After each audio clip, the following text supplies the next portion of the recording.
The curtain rises. As I sit in the wings backstage, I see 5 men in motion, their arms and fingers lifted high above them.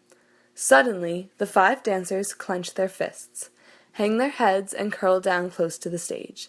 They rise up again with grace and power, reaching higher as the sound of the gospel choir sings the rising melody. I am watching 5 men who are part of the Released Prisoners Project. Recently, they were incarcerated, but now they are performing with our dance company Figures in Flight. Their dancing goes beyond beautiful movement. It seems to tell a story of their emotional lives. For each movement is held with immense conviction and intention. On this stage, they are artists, transforming their pain into something meaningful. They are much more than products of their past. In this moment, dance is truly setting them free. Watching them dance when I was 14 was one of the most moving experiences of my life.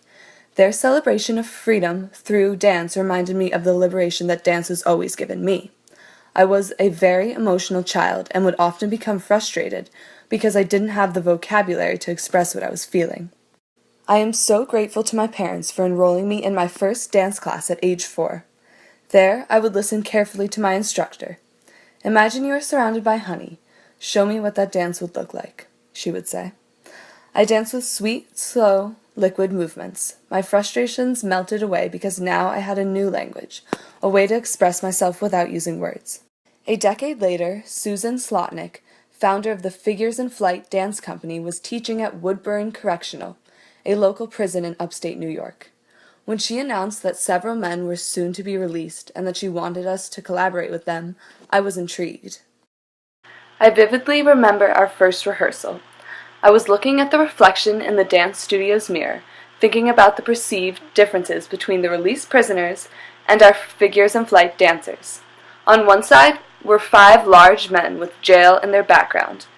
On the other side were a dozen high school students with supportive families and no criminal records. Susan had the visitors introduce themselves and tell us what dance meant to them. One man said that when he was dancing, he could recapture lost innocence. Another expressed that dancing can wipe away all disgrace and humiliation. These men impressed me with their insight, and their words resonated with me because I too believe that dance gives you an opportunity to communicate your most genuine and faultless self in the present moment. While the dancer may be a frustrated toddler or a released prisoner living with painful memories of past imprisonment, both can find freedom, self-expression, and joy through dance. Once the music begins and we all begin to move, our differences vanish. Dance becomes the common language we all share. We are all dancers. We are all grateful for the chance to express and display our true selves.